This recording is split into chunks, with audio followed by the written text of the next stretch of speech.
Hello दोस्तों, नमस्कार, स्वागत है आप सबका मेरे YouTube channel reading and thinking में। दोस्तों देखिए रीडिंग एंड थिंकिंग करते-करते मैं कहाँ तक आ पहुँचा हूँ, मैं बिल्कुल 13th पैराग्राफ तक आ पहुँचा हूँ और दोस्तों 13th पैराग्राफ को मैं आपके सामने एक्सप्लेन करूँगा।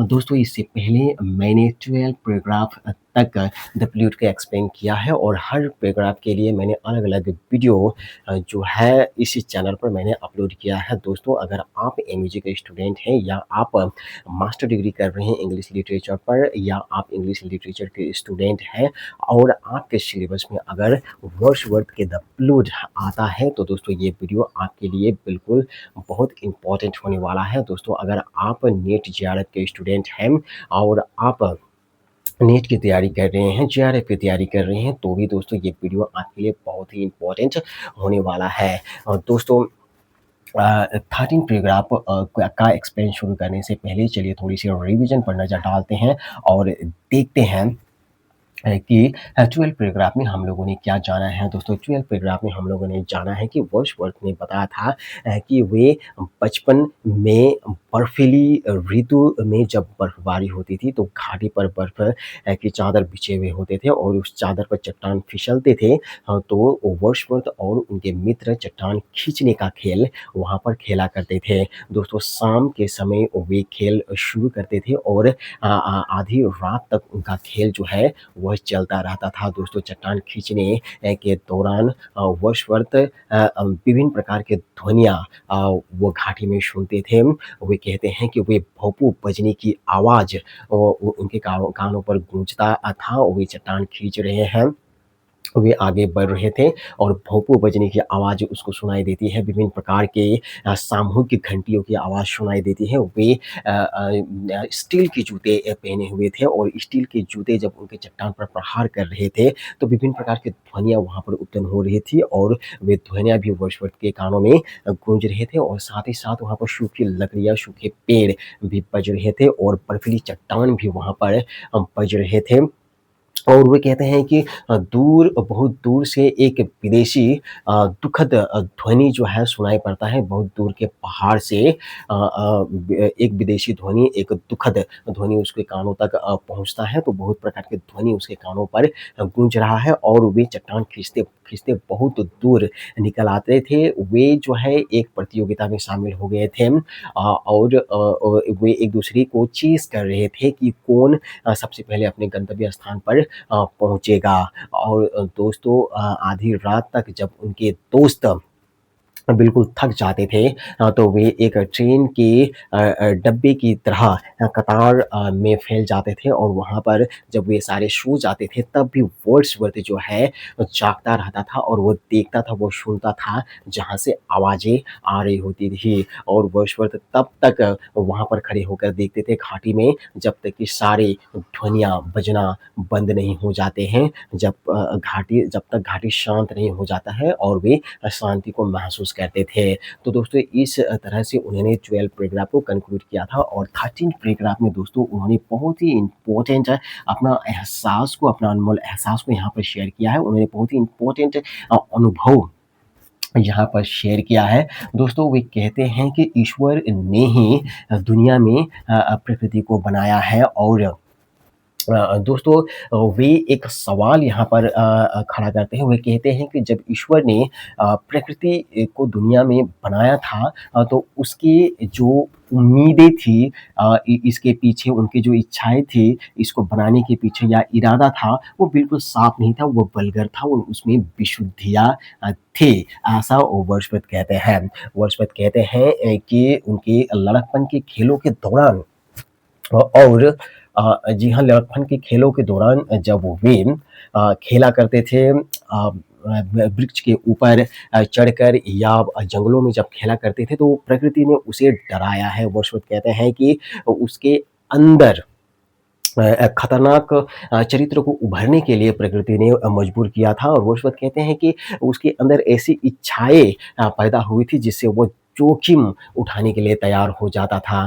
तो दोस्तों इसीलिए वर्ड्सवर्थ कहते हैं कि प्रकृति में तो सुंदरता है, लेकिन साथ ही साथ डर का माहौल भी है। इससे पहले भी उन्होंने कहा था कि बचपन में उन दिनों वर्ड्सवर्थ और उनके दोस्तों को घाटी में स्वतंत्र रूप से खेलने के लिए छोड़ दिया जाता था, और डर के माहौल में और सुंदरता के माहौल में वर्ड्सवर्थ पले-बड़े हैं। और यहाँ पर भी दोस्तों वर्ड्सवर्थ कहते हैं कि प्रकृति को जब बनाया था ईश्वर ने, तो उसकी जो है इच्छाएँ वो बिल्कुल भी साफ़ नहीं था, वहाँ पर विशुद्धियाँ थी। वो कहते हैं कि उन्होंने प्रकृति के अंदर डर और खतरा को भर दिया था।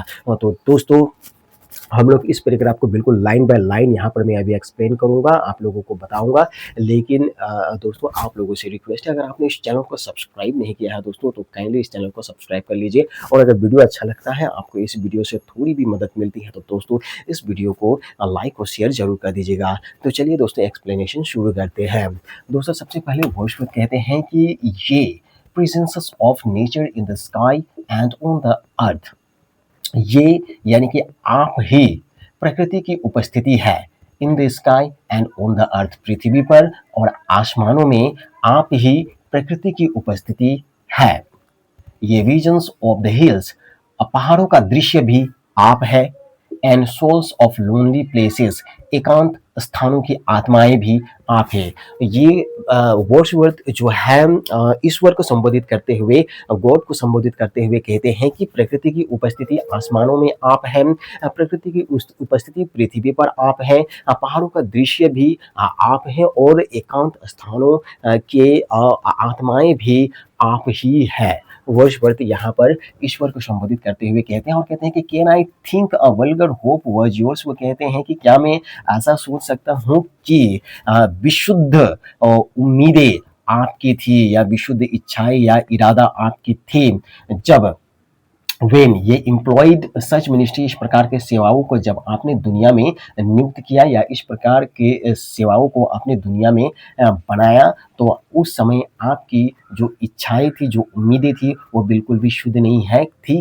क्यों, क्या मैं ऐसा सोच सकता हूँ? क्योंकि वो कहता है, ऐसा क्यों कहता है? क्योंकि वेन ये जब आपने थ्रू मेनी अ ईयर, बहुत सालों से हॉन्टिंग में मुझे परेशान किया है, दस अमंग माई बॉयज स्पोर्ट्स, मेरे लड़कपन के खेल कूद के दौरान मुझे परेशान किया है। ऑन कैप्स, जब मैं गुफाओं में खेल रहा था, एंट्री जब मैं वृक्षों के ऊपर खेल रहा था, on the woods and hills, जंगलों में जब मैं खेल रहा था, पहाड़ों में जब मैं खेल रहा था, तब आपने मुझे परेशान किया है। इम्प्रेस्ड ओपन ऑल फॉर्म्स, सभी रूपों पर आपने प्रभावित किया है। किसको प्रभावित किया है? द कैरेक्टर्स ऑफ डेंजर, खतरनाक चरित्र को आपने प्रभावित किया है। मेरे अंदर खतरनाक चरित्र को उभरने के लिए, उभर कर बाहर आने के लिए आपने मुझे मजबूर किया है। ऑफ डिजायर, वो कहते हैं कि ऐसी इच्छाएं जो है आपने मेरे अंदर पैदा किया, जिससे मैं जोखिम लेने के लिए तैयार हो जाता था, और किसी भी प्रकार के खेल में मैं शामिल हो जाता था। And this did make the surface of the universal earth, और इसी तरह से आपने